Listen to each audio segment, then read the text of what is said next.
자, 여러분 안녕하세요. 자, 삼국지 위서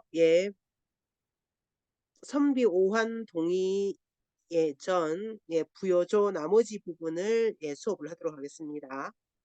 계부는 여기 나와 있는 것처럼 이게 이제 요술 치면 그 친삼촌 중에서 막내 삼촌을 계부라고 봅니다. 우가는 임명이죠, 임명. 그다음에 유는 있다라는 거고. 이심은 두 가지 마음입니다. 그러니까 딴 마음이죠. 속마음이 다른 마음을 말하는 거죠. 딴 마음.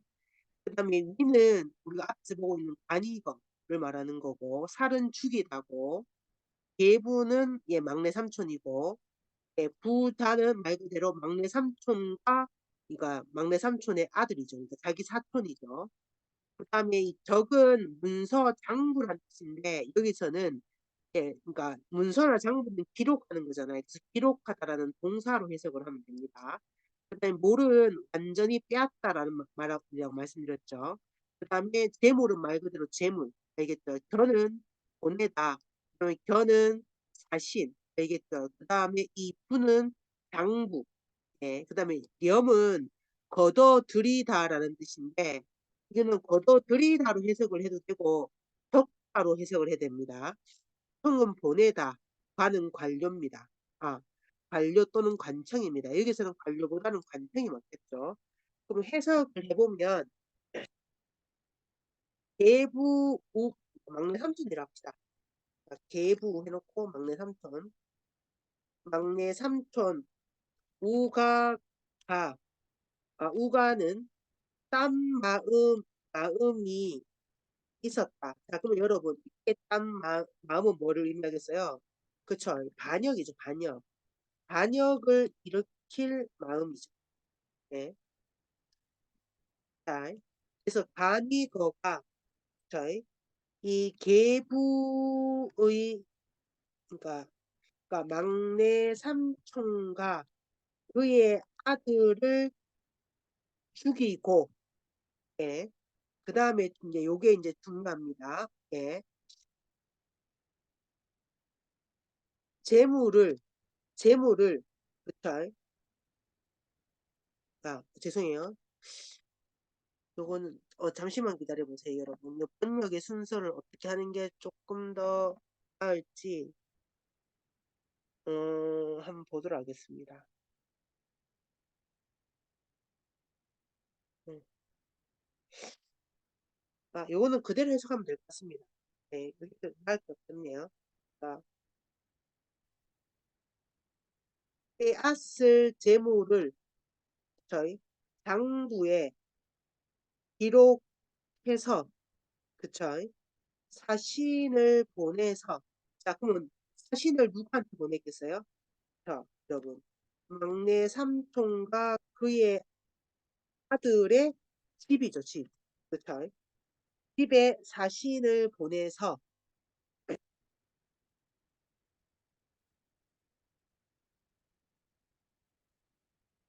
자, 요거를 여러분 요렇게 해석해도 됩니다. 좀 비교한 장부 붙자잖아요. 그쵸? 장부에 아까 여기 뭐 했다고 그랬어요? 기록했다고 그랬잖아요.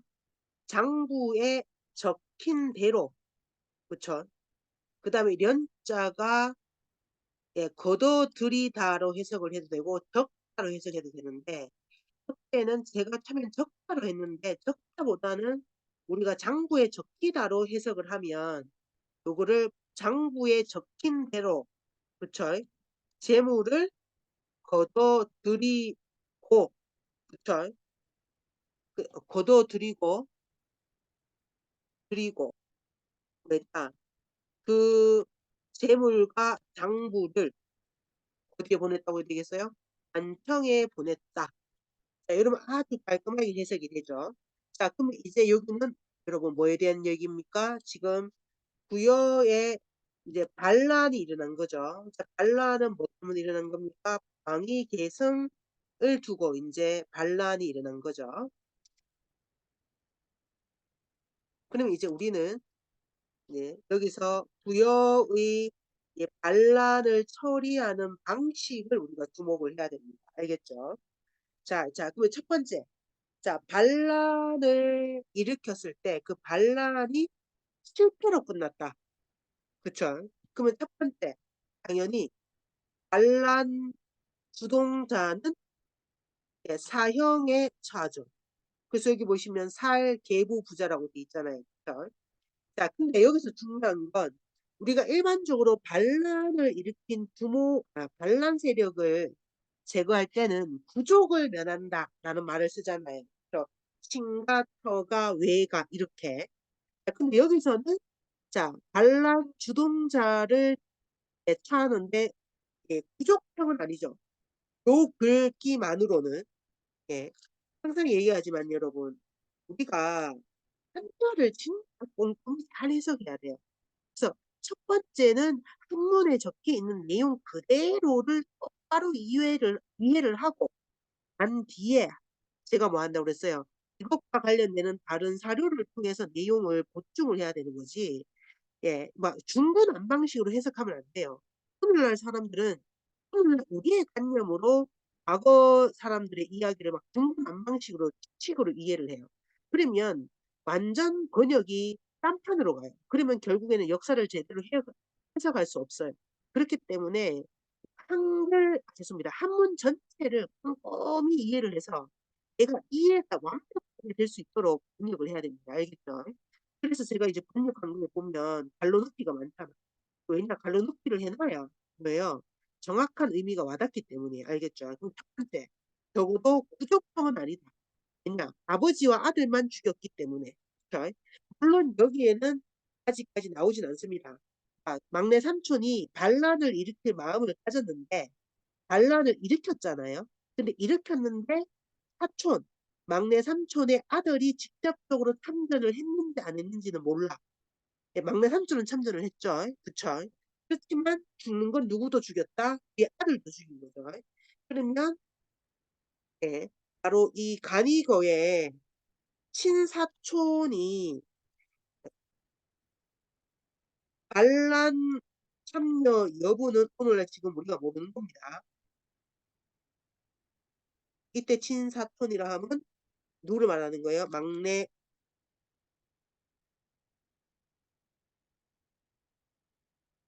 삼촌의 아들을 말하는 거죠. 그럼 첫 번째는 예, 반란 주모자를 채용하는 거죠. 여러분 이건 당연히 기본값입니다. 기본 당연한 거죠. 자, 그 다음에 두 번째. 자, 뭐를 만들어요? 재물을 빼앗아요. 자, 근데 재물을 빼앗는데 좀에 빼앗는 게 아니고 100% 빼앗는 겁니다. 그러니까 몰자를 쓰는 거예요. 알겠죠? 근데 중요한 건 재물을 빼앗는데도 뭐가 있다는 거예요, 여러분? 방법이 있다는 거예요. 뭐를 작성한다? 장부를 작성한다는 거예요. 그쵸?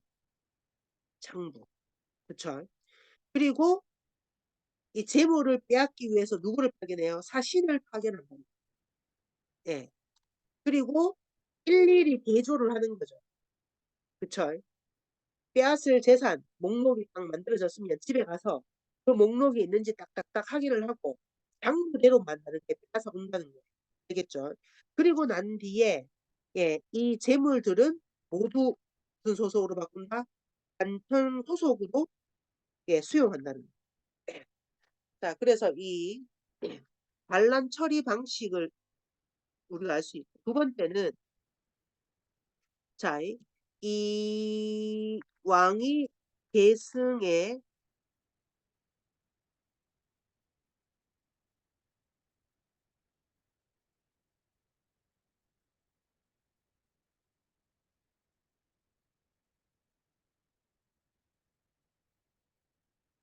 자, 뭐를 알 수 있습니까, 여러분?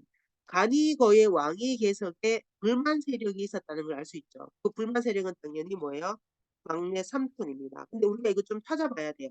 자, 뭘 찾아봐야 되느냐라고 했을 때 앞부분에 보시면 자, 이 왕위 계승 방식이 나오잖아요.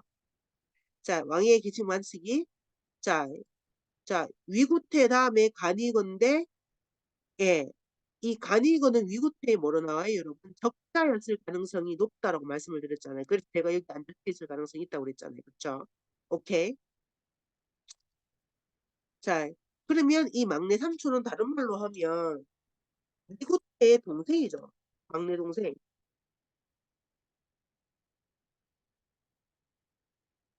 자, 그러면 위구태의 막내 동생이 지금 반란을 일으켰는데 이게 지금 예, 이 지금 뭡니까? 반란을 지금 주도하고 있는 거죠. 자, 그럼 이게 일정 정도 실제로 반란이 일어난 거잖아요. 그러면 반란이 일어났다는 것은 부여 사회에 정치적인 혼란이 발생했음을 이제 보여주는 증거입니다. 예. 자, 그 다음에 32번. 자, 구자는 옛날입니다. 그 다음에 속자는 풍속입니다. 자, 그 다음에 수는 물수자. 그 다음에 하는 덕다. 예. 그 다음에 불은 아니다. 조는 고르다. 고르지 않다. 자, 고르지 않다는 것은 일정하지 못하다는 뜻입니다. 오곡은 여러분이 잘 아시는 5가지 곡식. 그 다음에 불쑥은 익지 않다. 예. 그 다음에 첩은 번번이 갑자기란 뜻입니다. 그 다음에 귀는 돌아가다라는 뜻이에요. 그 다음에 구는 허물입니다. 그 다음에 어왕은 왕에게라는 뜻입니다. 알겠죠? 혹은 혹자, 어는 말한다. 그쵸? 당은 마땅히, 역은 바꾸다 라는 뜻입니다. 그 다음에 살은 뭐예요? 죽이다라는 뜻입니다. 여러분이 알고 있는 한자는 제가 해석 안 했습니다. 그러면 옛날 부여의 예, 그쵸? 풍속을 보면 여기에는 여기는 이렇게 해석이 됩니다. 옛날 부여의 풍속에는 그쵸? 물이 적어 물이 적어 맞잖아요. 한자가 뭐라고 했습니까? 그러면 적다는 뜻이잖아요. 그쵸? 그 다음에 일정하지 않았다. 뭐가 일정하지 않은 걸까 여러분? 이거, 이거는 여러 가지가 있죠. 물의 공급이 일정하지 않은 거죠. 응. 자, 그래서 오곡이 그쵸? 있지 않았고. 예.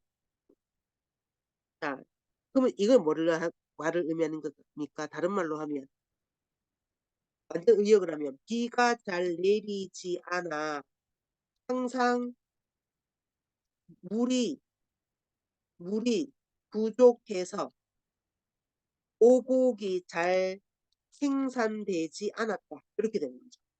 그렇죠? 오케이? 그래서 여러분 직역하면 무슨 뜻인지가 잘 드러나지 않는데 요걸 가지고 의역하면 무슨 뜻인지가 확 드러나죠. 그렇죠? 자, 그 다음이 중요합니다, 여러분. 그렇죠? 번번이, 번번이, 그렇죠? 자, 이게 허물이, 요거는 허물이 먼저 해도 되지만 왕에게 허물이 돌아갔다. 자, 그럼 이때 허물은 무슨 뜻이겠어요, 여러분? 오곡이 잘 생산되지 않는 것, 이게 허물인 거죠. 자, 그래서 혹자는 예, 예, 바꿈이 마땅하다고 말하고 혹자는 그쵸? 여러분 여기 지금 오류가 났어요, 여러분. 여기 22고 요게 21이고 요게 20이 되겠죠. 한문 구조가 똑같이 되겠죠. 혹자는 그쵸? 죽이는 것이 마땅하다고 말하였죠. 자, 33번은 그러면 뭐에 대한 이야기입니까, 여러분? 부여의 옛 풍속입니다. 옛 풍속. 중요한 건 여러분, 현대 풍속이 아니에요. 부여의 옛 풍속입니다. 자, 부여의 옛 풍속의 핵심 내용은 농경이 제대로 되지 않으면 그 죄를 왕에게 물었다는 거예요. 자, 그러면 그 죄가 왕에게 가면 해법, 해법은 2가지인 거예요. 그렇죠? 왕을 교체하기.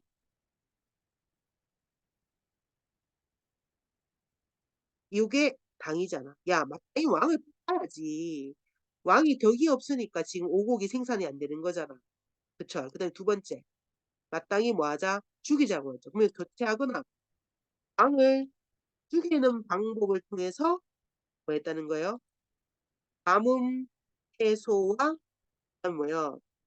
예, 오곡 생, 생산 해법을 찾아낸 거죠. 그쵸? 자, 그럼 이제 여러분 이걸 통해서 우리는 뭐를 할 수 있느냐라고 했을 때,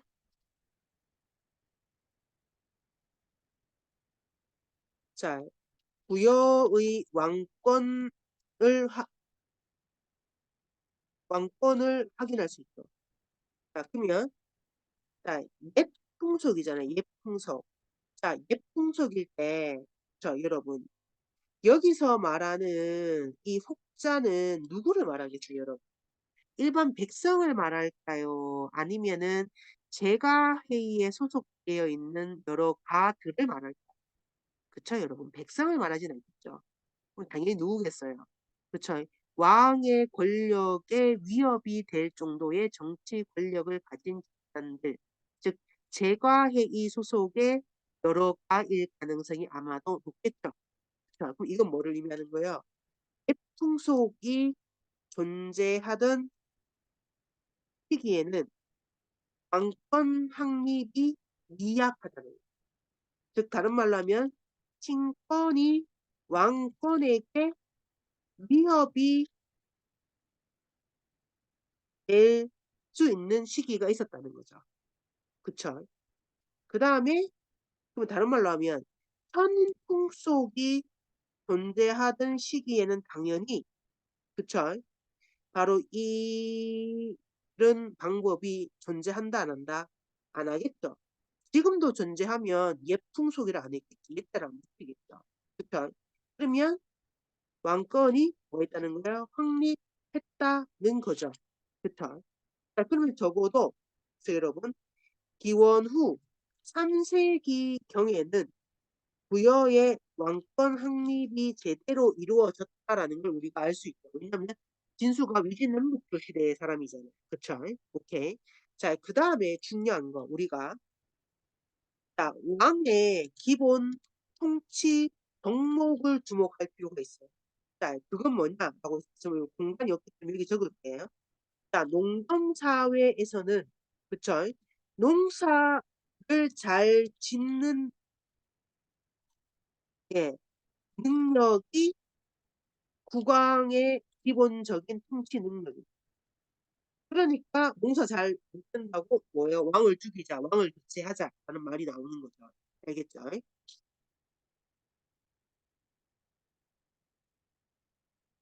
자, 그 다음에 이제 자, 여기는 뭐 그렇게 어려운 단어가 없죠. 자, 그 다음에 여기는 이제 뭐가 나냐면 의려가 나옵니다. 의려. 의려는 예, 이 사람 이름이죠. 사람 이름. 인명입니다. 인명. 자, 근데 정확하게는 국왕명이죠. 자, 이건 다 아는 한자이기 때문에 넘어갑니다. 그럼 해석을 하면 마여가 죽자 그 아들 여기는 여기 죽었다 이렇게 되겠네요. 마여가 죽었다. 그쵸? 그 아들 의려는 나이가 6살이다. 그쵸? 오케이. 이때는 이다보다 6살인데, 그쵸? 그럼 여기에 이제 그를 왕으로, 아, 아, 요 뒤에 있기 때문에, 네. 그를 세워서, 딥자가 왕을 세우는 거, 세워서 왕으로 삼다. 알겠죠? 그를 세워서 왕으로 삼았다. 자, 그럼 여러분, 자, 요거는 또다시 부여의 왕위 계승에 대해서 언급을 하고 있죠. 그럼 한번 가볼까요, 여러분?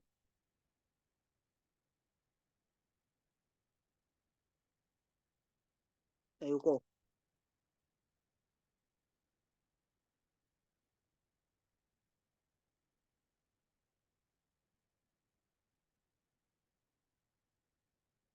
첫 번째, 여기서 이제 하나 더 늘어났죠. 마여 다음에 네 번째 누가 나와요, 여러분? 그쵸. 의려가 나오죠. 의려. 근데 중요한 건 의려는 몇 살 때 왕이 됐어요, 여러분? 몇 살 때 인제 왕으로 옹립이 된 겁니다. 알겠죠? 오케이. 그러면 여기도 적어도 여기는 인제 4 세기 인제 초중반이었는데 적어도 여기는 우리가 유추할 수 있는 게 중후반으로 인제 올라가는 거죠. 오케이. 어이 자 그다음에 인제 우리 여러분 인제 여기서 인제 상상력이 인제 발휘가 돼야 돼요. 자 그러면 자 이 의려가 왕위에 등극한 후 부여 사회에서는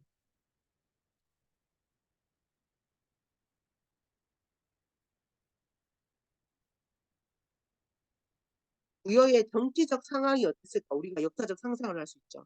자 여러분 생각을 해 보세요. 6 살짜리가 왕이 됐어. 그럼 6 살이 국가 운영을 제대로 할 수 있을까요? 없을까요? 그쵸.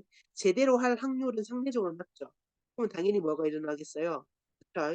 정치적 혼란이 발생했을 가능성이 뭐다? 있다. 그러면 이제 우리는 뭐를 찾아야 되겠어요? 다른 시대의 역사책을 찾아서 아니면 진수 말고 다른 사람이 쓴 동시대의 역사책을 찾아서 이 내용을 찾아보면 이 왕위 계승 내용을 좀 더 구체적으로 알 수가 있죠. 네. 못 알았네요. 그요. 자, 그다음에 이제 또 봅시다. 34 번. 네. 자, 그다음에 자, 여기 또 자, 여기 이제 또 다른 내용이 납니다. 부여왕이잖아요. 이 장은 장례란 뜻입니다. 장례. 또는 장례를 치르다. 동사로 해석해야 됩니다. 용은 사용하다라는 뜻이고 예. 옥갑은 말 그대로 옥으로 만든 갑옷 이게 옥갑입니다. 알겠죠? 상은 항상입니다. 알겠죠? 얘는 밀이라는 뜻입니다. 그다음에 이는 여기서는 어디 어디에 누구누구에게라는 뜻입니다. 구는 의지하다, 부탁하다라는 뜻입니다. 청하다. 그다음에 현토구는 말 그대로 현토. 여러분 현토구는 현토군이라 읽어도 되고 뭐 현노라고 읽어도 됩니다. 뭐 두 가지 다 읽어도 되기 때문에 왕은 왕사는 왕이 죽다는 거잖아요. 자 그럼 여기서는 뭐뭐 하면 시간의 선후 관계를 나타내는 거예요. 영은 환영한다는 뜻입니다. 환영한다. 그쵸? 또는 보내다 뭐 이런 뜻입니다. 시는 예, 네, 얻다, 얻다. 예, 예. 자, 그다음에 이는 뭐뭐로 그다음에 장은 장례를 치르다라는 뜻입니다. 예, 되겠죠? 자, 그럼 이제 해석을 한번 해볼까요? 한나라 시대에 그쵸? 요게 한시잖아요. 우여 왕이 예. 여기서는 제가 장례라고 적었는데 지금 보니까 장례를 치르다가 동사로 해석을 하는 것도 괜찮은 것 같아요. 부여왕이 장례를 치를 때 자 뭐를 사용했다? 옥갑을 사용하였 네. 알겠죠? 자 그럼 인제 옥갑을 자 옥으로 만든 요새로 치면 수입니다.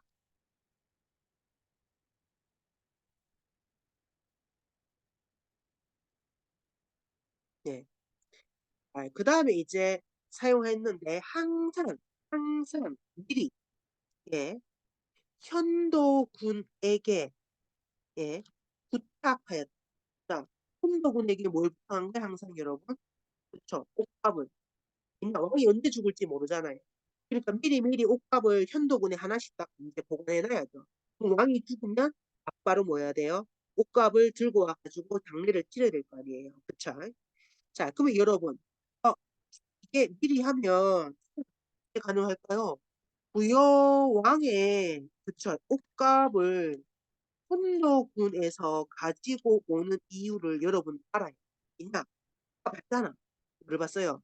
부여와 현도군은 무슨 관계였다? 동맹 관계였다. 네, 중국식 인식 구조 속에서는 뭐예요? 바로 부여는 현도군에 속해 있었다고 그랬어요. 속해 있었다고. 그쵸. 그러니까 당연히 예, 이 현도군에 가서 옷값을 들고 오는 거죠. 자, 근데 이거를 그러니까 완전히 종속됐다 관계로 보면 안 돼요. 신화 국가를 보면 안 됩니다. 만약에 부여가 그쵸. 이 한나라의 신하였다면 신하한테 옷값을 주진 않아요. 옷값은 혼자만이 입을 수 있는 수입니다. 수의. 그러면 부여가 한나라에 종속된 나라였다면 옷값을 입을 수가 없어요. 그럼 이건 뭐냐? 옷값을 사용했다라는 건, 이 옷값을 사용했다라는 건 부여가 독립국임을 보여주는 증명하는 문화유산이에요. 알겠죠? 네. 자, 그 다음에 이제 부탁하였다. 그 다음에 힘겠다. 자, 왕이 죽으면, 여기 왕이 죽으면이잖아요. 부탁. 네. 이 되게 여기 축약된 게 많네요. 환영을 해서 피하여 장례를 치렀다. 되게 뭔가 많이 빠져 있는 거죠. 내용이. 그쵸? 그러면 누구를 환영했겠어요, 여러분? 그렇죠. 현도군 사신을 환영한 거겠죠. 그러면 현도군 사신이 뭐를 들고 계세요, 여러분? 그렇죠. 옷값을. 그렇죠. 그러면 딱 맞죠, 그쵸? 그럼 요거는 뭐를 의미하게요, 여러분? 이 부여 국왕의 장례 풍습이 적혀져 있는 거죠. 그쵸?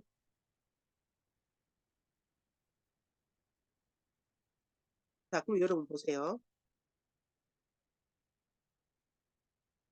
자, 부여 국왕의 장례 풍습이 하나. 이거는 부여의 전통적인 장례 풍습일까요?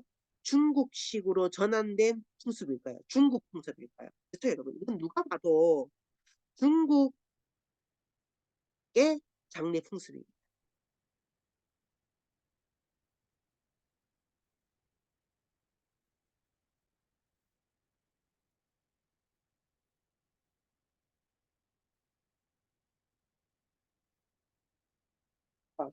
음. 바로 중국 한나라의 장례 풍습을 활용하고 있다라는 걸 알 수가 있죠. 자, 근데 중국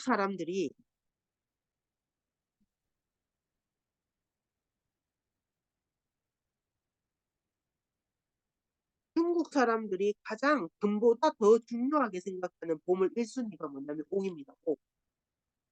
이게 왜 옥을 중요시 여기냐면 이승세계와 저승세계를 연결시켜주는 매개체가 되는 이 보석이 옥이에요. 옥에 영혼이 깃들어 있다고 생각해요. 그래서 뭐냐면 천자가 죽잖아요. 그러면 옥으로 만든 수의를 입혀줘요. 그러면 천자의 영혼이 이제 옥에 들어가서 뭐 하느냐? 저승 가서 이제 천자로서 사는 거죠. 알겠죠? 그래서 이거는 중국인들의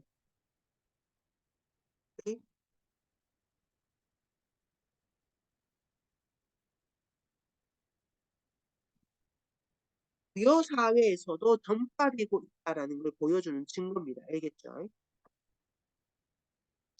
자, 그래서 여기 보시면 여기 옷감 나오죠. 요게 이게 전부 다 옥이에요. 재질.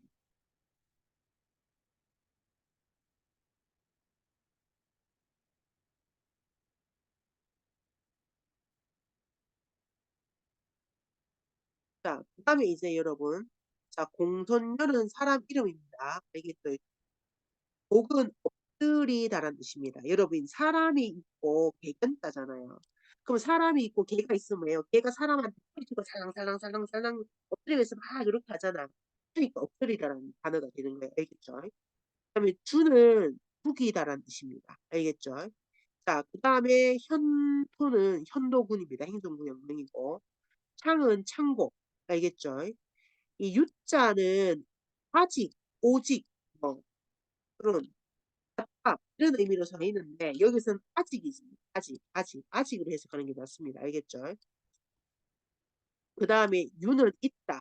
알겠죠? 그 다음에 옷값 말 그대로 옷값. 그쵸? 그럼 하나는 한 개.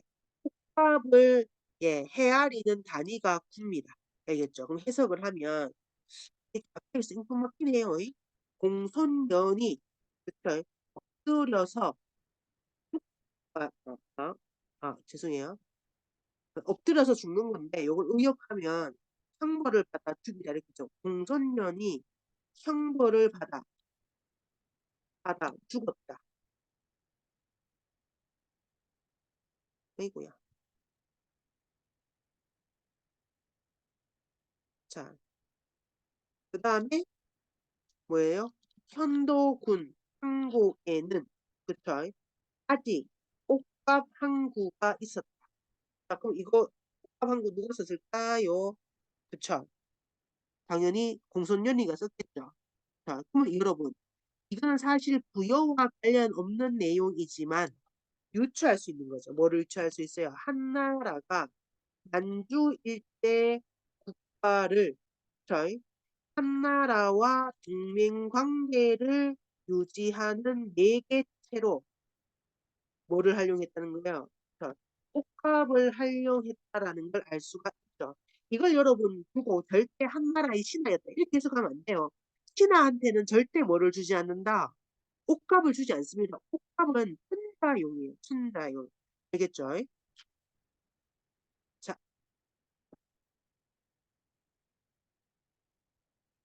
그 다음에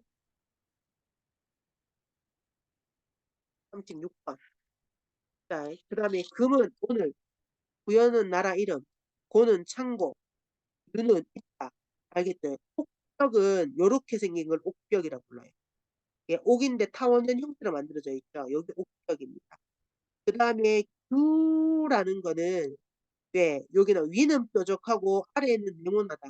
그래서 뭐 생각하면 되냐면 조선 시대에, 그쵸 여러분, 왜 가금 시험에 합격해가지고 저 경복궁 근정전 앞에 출근하러 가잖아요. 그럼 출근하러 갈 때 왜 이렇게, 우리나라는 직사각형인데 직사각형 형태의 요 뿔 같은 걸 한 개 이렇게 손에 들고 간단 말이에요.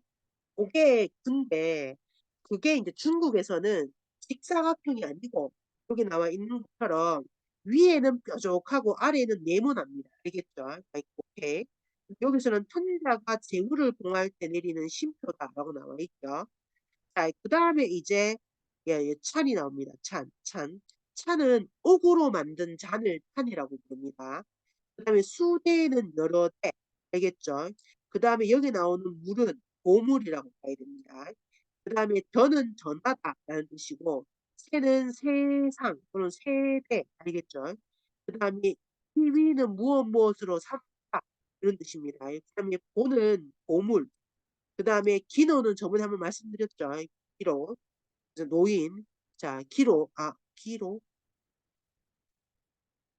음, 기로. 오는 말하다. 자, 선대는 앞에 있는 시대. 그 다음에, 예, 이거는 주토소사입니다. 사는 하사하다 라는 뜻입니다. 자, 그럼 해석을 해보면, 자, 오늘날 부여 창고에는 옥벽, 그쵸? 그 다음에 규, 한, 그 요건 그대로 그냥 하겠습니다. 내용이 나와 있기 때문에, 예, 등, 여러 대의 보물이 있다.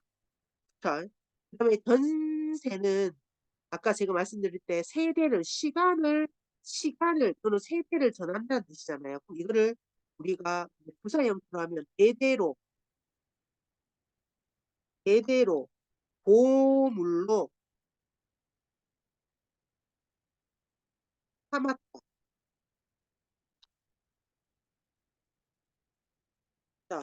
그럼 뭐를 보물로 삼았겠어요? 그쵸, 여러분? 목격이나 규나 참 등이죠.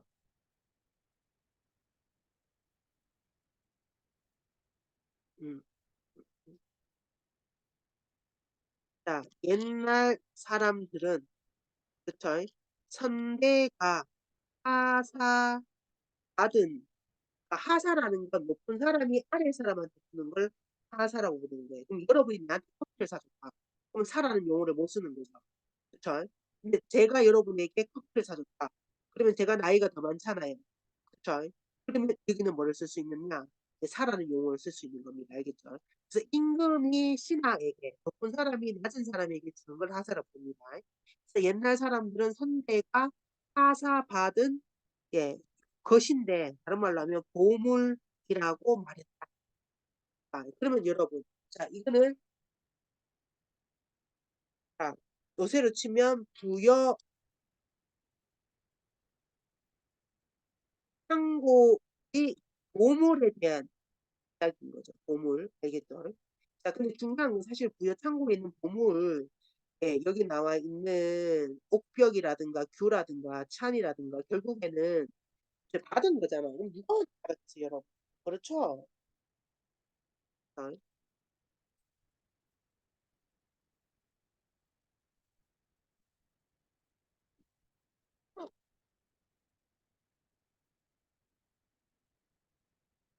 그 물건이에요?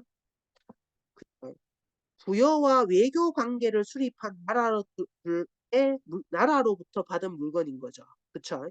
근데 여기서 이제 글의 흐름으로 봤을 때 외교 관계를 수립한 나라는 당연히 어디겠어요? 중국 한 나라일 가능성이 높겠죠. 근데 진짜 어느 나라인지는 잘 몰라요. 근데 글의 흐름상으로는 중국 한 나라로부터 물건인 거예요. 자, 그럼 이제 우리 유추할 수 있는 거죠. 자, 고대 사회의 외교 관계의 수단은 그쵸? 뭐다? 그쵸? 각종 장친구이다 라는 걸 알 수 있죠. 근데 그 장친구가 자 뭐로 만들어진다? 대부분 그렇죠. 옥으로 만들어진다. 옥. 장친구라는 장친구가 많다.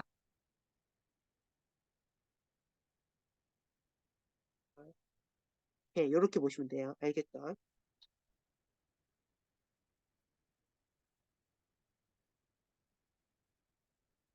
자, 자, 요 내용은 각주 내용이기 때문에 그냥 제가 읽어보고 설명합니다. 그리고 요에 대한 설명은 또 부연 설명하지 않습니다. 각주기 때문에. 기략에서 말하기를 그 나라는 융성하고 풍요로워 선대 이래로 일찍 파괴된 적이 없다. 그럼 이때 그 나라는 어느 나라를 말하겠습니까, 여러분? 부여죠. 자, 그러면 여러분 뭘 얘기하는 거예요? 예, 부여가 강대국으로 성장한 시기죠. 자, 그럼 특징이 선대 이래로 일찍이 파괴된 적이 없다는 것은 그쵸? 국가 건국 초기부터 나라가 강대국일 가능성이 있었다는 거죠. 그쵸? 그 다음에 네, 설명을 했고 그 다음에 37번입니다. 자, 그 다음에 기는 거기 있다고 흰무는 흰은 흰다는 뜻이잖아요. 그쵸? 그 다음에 무는 모양이잖아. 그러면 찍은 모양이면 요새로 따지면은 찍게 하는 모양은 뭐예요? 도장이죠. 도장. 알겠죠?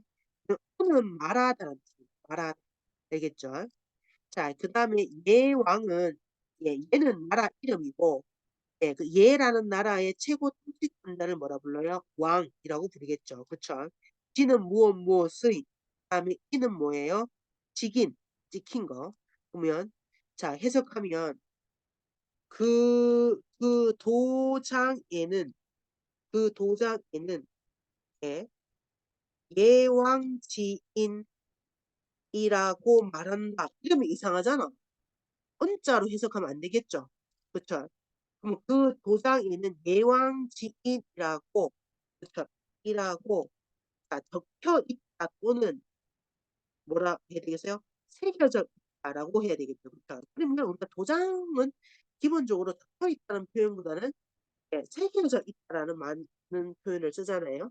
그러면 이제 새겨져 있다라고 표현을 하는 게 낫겠죠. 좀 뭔가 여러분 봤는데 뭔가 좀 연결이 좀 끊겨지는 부분이 있죠. 지금까지는 연결이 되게 매끄러웠잖아요. 그럼 이때 자 여러분 예왕지인이라는 도장은 누가 가지겠어요? 임산조가 가지겠어요? 고려국왕이 가지지 않겠습니다. 고려국왕이 가질 거예요. 당연히 그렇죠 여러분. 유추하는 거예요. 정확한지는 모르는데 예왕지인이라는 도장을 아무나 가지는 건 아니니까. 그쵸? 그러면 부여국왕이 가진 도장에는 예왕지인이라는 단어가 적혀져 있다는 거예요. 알겠죠? 자, 그 다음에 국은 나라, 국은 있다. 그쵸? 고는 고성은 뭐예요? 여러분 알고 계시는 고성, 옛성. 그쵸? 그 다음에 이름은 이름하다. 예성은 말 그대로 뭐예요? 예성. 그쵸? 그럼 예성은 뭐냐면 어, 예족의 성이 되기도 하고, 그쵸? 아니면 예의 성이 되기도 하고. 그쵸? 오케이. 그 다음에 좀 이따 설명해 드릴게요. 자, 그 다음에 개는 개개란 뜻입니다. 고는 본래. 알겠죠? 그 다음에 예맥은 말 그대로 예맥이라는 종족이 있어요. 종족. 알겠죠? 이것도 애족이 있고. 알겠죠? 그 다음에 맥족이 있고.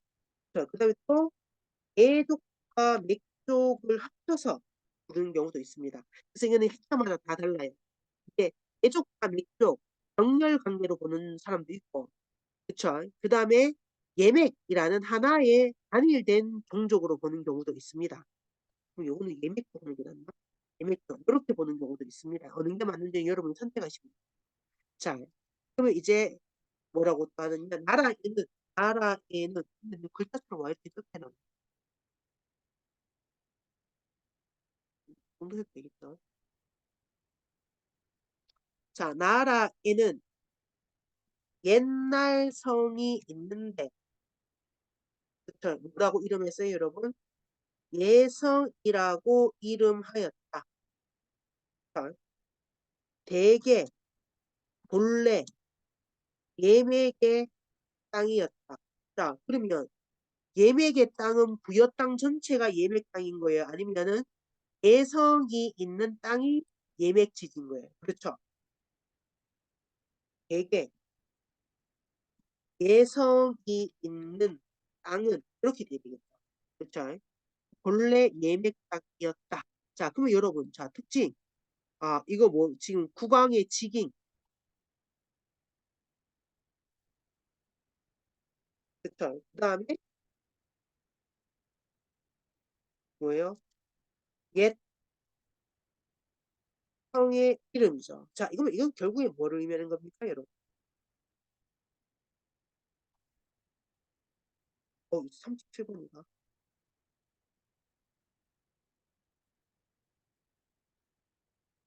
여국의 기원을 말하는 거죠. 그쵸? 오케이? 음. 또 다른 말로 하면 부여국의 역사를 말하는 거죠. 역사. 자, 그러면 그중에서 이건 이제 첫 번째 해결을 해야 되는데 부여라는 나라의 종족 구성을 우리가 유추할 수 있는 그쵸? 예왕이라고 돼 있고 여기는 예맥이라고 돼 있고 여기는 예라고 돼 있잖아요. 그쵸?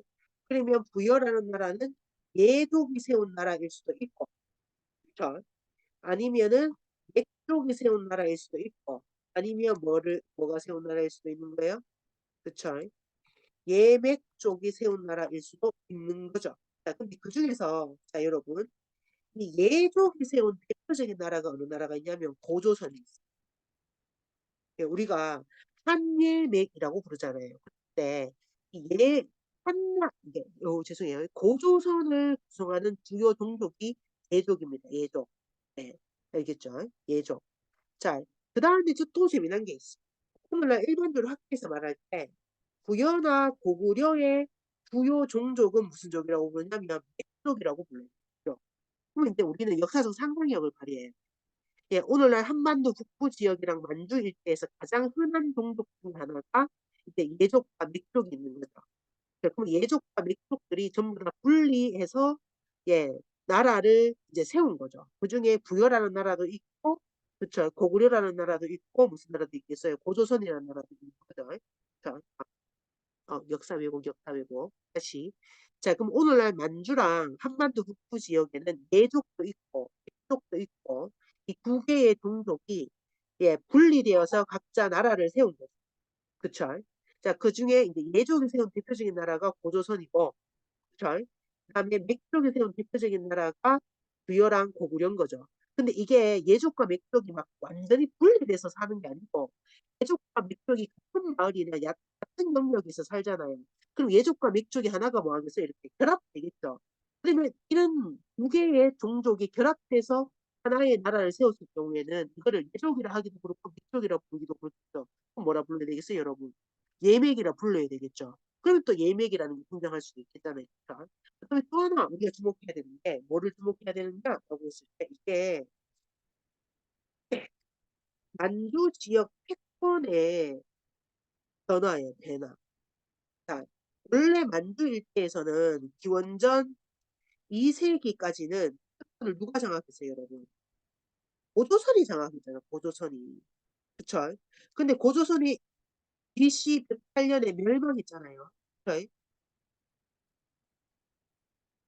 자, 그러면 BC 108년에 고조선이 멸망하고 난 뒤에 만주랑 한반도 북부에서 첫 번째 패권을 가진 나라는 당연히 누가 되겠어요? 그쵸? 당연히 한나라가 되겠지, 한나라. 이게 한 사군이잖아요. 근데 한 사군은 자기를 한족이라고 하지 예족이나 맥족이라고 말하지 않습니다. 당연한 거잖아요. 그쵸? 그러면 예족이나 맥족 또는 예맥족의 입장에서 보면 이 자기들의 종족이 세운 나라 중에 가장 패권을 가졌던 고조선이 망했어. 그러면 이 고조선이 가졌던 패권을 누가 가져야 되겠어? 내가 가져야지, 내가. 내가 살고 있는 나라가 가져야 내가 그 패권을 들고 오는 거잖아요. 그럼 이렇게 할 수 있죠. 이게 어느 나라로 갔을 가능성이 있다는 거예요. 이게 부여로 갔을 가능성이 높다는 거예요. 패권이. 그러니까 부여 국왕의 직인이 뭐가 되는 거예요, 여러분? 예왕이라고 나오죠. 예왕. 예왕 지인이라는 용어를 그냥 쓰는 게 아니라 주변 국가들한테 얘기하는 거죠. 고조선 망했지? 쟤들하고 우리하고 종족이 똑같아. 아니면 종족의 유사성이 높아. 그래서 우리가 고조선이 갖고 있던 패권을 가지고 온 거야. 그래서 나는 예왕이야. 이렇게 규정하는 거죠. 그래서 이 아마 이 기원전 2세기경에 고조선이 멸망하면서 예, 한반도와 만주 일대 새로운 패권 질서가 만들어지고 그 패권 질서의 정점에 있던 나라가 부여였을 가능성이 높다. 그러니까 보세요, 여러분. 부여 국왕의 지인은 예왕 지인이라는 용어를 쓰고 그 다음에 예맥 지지에 성을 세웠는데 성 이름을 뭐라고 한 거예요, 여러분? 예성이라고 한 거잖아요. 그, 자, 그 얘기를 지금 하고 있는 겁니다. 이거 부연 설명을 해드리고 싶지만 지금 우리가 진도를 빨리빨리 나가야 되기 때문에 부여가 너무 3주째 하고 있기 때문에 빨리 끝내도록 하겠습니다. 38점. 자, 그 다음에 이는 충격도사 and 그리고 뭐뭐 하면서 예, 부여왕이죠. 부여왕. 저 이는 지시대명사. 공은 가운데. 그쵸? 예, 자는 스스로. 이는 말하다. 망이는 망명자 또는 이민자. 알겠죠? 그 다음에 억은 대개인데 바로살아서 해석을 안 해도 되게 안 해도 돼요. 알겠죠? 예, 유는 있다. 알겠죠? 이는 까다. 그렇죠? 근데 여기서는 까닭이니까 다른 말로 하면 이유죠. 나는 동물조사 해석하면 예, 그리고로 해석해야죠. 왜냐면 앞에 거랑 연결되니까 요거랑 되겠죠? 그리고 예, 부여 왕이 그 가운데 스스로 자, 그럼 여러분 그 가운데라는 게 무슨 말인 거예요? 이 앞에 있는 이거를 말하는 겁니다. 알겠죠? 이거 전체. 그 가운데 스스로를 뭐라고 불렀다? 예, 망명자. 이때는 그냥 우리 여러분 자, 해석이 그렇게 못할 때는 그냥 망인 그렇게 해석하는 거 된다고 그러잖아요. 망인이라고 불렀는데 그쵸? 대개 또는 뭐 아마도 이렇게 됩니다. 대개 예, 이유가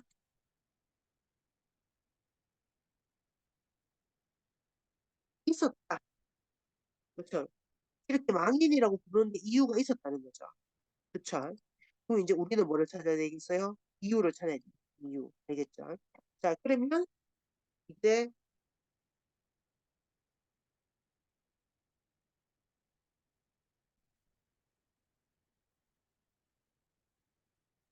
여러분 잠시만 기다려주세요.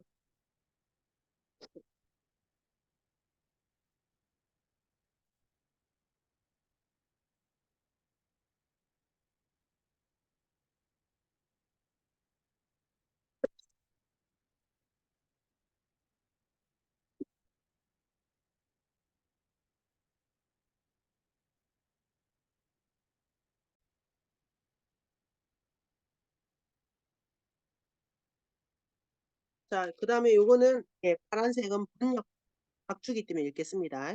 위락에서 말하길 옛날 지에서 또 말하기를 옛날 국왕에는 고리국이 있었다. 그 나라 국왕에게는 시녀가 임신을 하자 왕이 죽이려고 하였다. 네. 자, 비가 말하기를 계란과 같은 기운이 나에게 내려와 임신하였다. 자, 후에 아들을 낳았다. 왕이 돼지우리에 버리자 돼지가 숨을 불어넣고 마구간에 옮겨넣자 말이 입김을 불어주자 죽지 않았다. 왕이 그 아이가 천자가 되겠다고 생각해 이에 그 어머니에게 명령하여 마구간에 걷어들여 기르도록 하고 이름을 동명이라 하도록 했다. 항상 말을 기르라고 했다. 네. 동명은 화를 잘 쏟다. 왕이 그 나라를 오타가 났습니다, 여러분. 나라를 빼앗길까봐 두려워 동명을 죽이고자 하였다.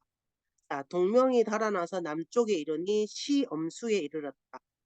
칼로 물을 치니 물과 자라가 떠올라 다리를 만들고 동명이 건널 수 있었다. 물고기가 자라는 이에 해산하였다. 병사가 쫓아왔으니 건널 수 없었다.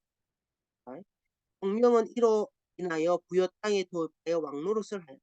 자, 그럼 여러분, 자, 요게 마지막인데 사요 30, 38, 39인가? 네, 39,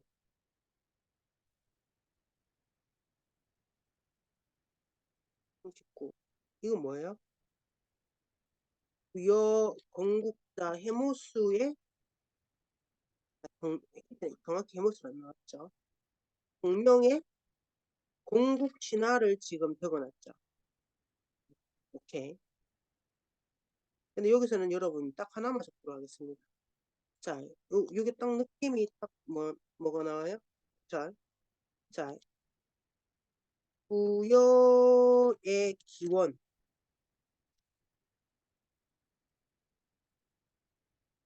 중국이가 고리국입니다. 고리국.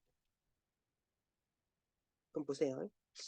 고리국에서 어느 나라가 만들어진 거예요?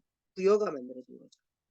자, 근데 부여의 왕이 동명왕이잖아요. 자, 근데 이 동명왕의 아들이 남쪽으로 내려와서 또 나라를 세웠잖아요. 그 나라가 어느 나라예요, 여러분? 구려죠, 구려.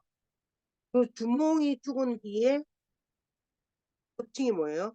동명왕이잖아요. 심지어 동명왕의 건국신화랑 구려, 고구려의 동명성왕도 건국신화 내용이 뭐예요? 거의 일치하죠. 그쵸?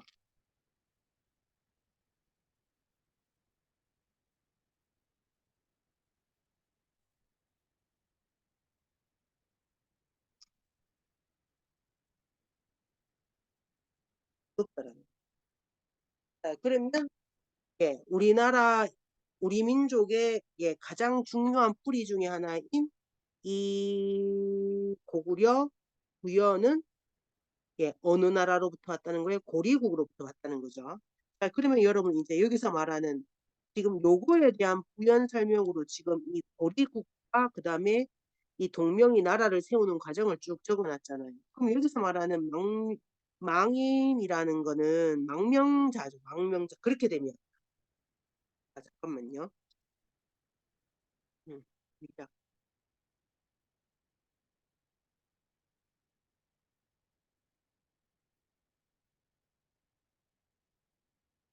예, 이 위락 내용을 근거로 하면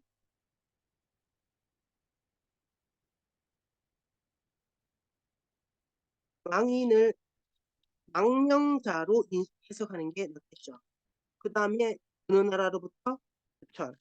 고리국의 망명자로 이제 해석을 하는 게 맞겠죠. 그쵸. 그러면 어떤 일이 벌어지느냐.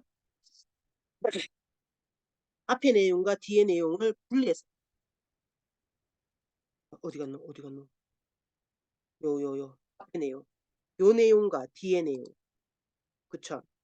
왜냐하면 이거는 고리국에서 예, 부여라는 나라가 시작되었다는 걸 말하는 거고 이거는 부여라는 나라의 기원을 예고하고 있지만 다른 말로 하면 만주 지역의 패권과 관련되는 내용을 설명하고 있단 말이에요. 자, 그래서 우리가 한 3주에 걸쳐서 이제 부여 내용을 살펴봤습니다. 그럼 여러분이 이제 부여 내용을 살펴보면서 느끼는 게 많을 거예요. 그중에 생각보다 중국 사람들이 이 부여라는 나라에 대해서 정말 꼼꼼하게 조사를 해서 적어 놓았다.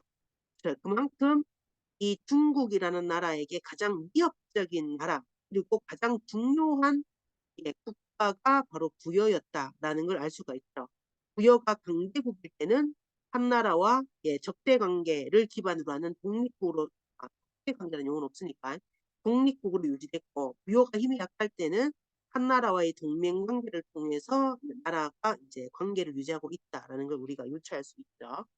자 인제 부여조를 끝내고 내일부터는 이제 고구려조를 같이 한번 살펴보도록 하겠습니다.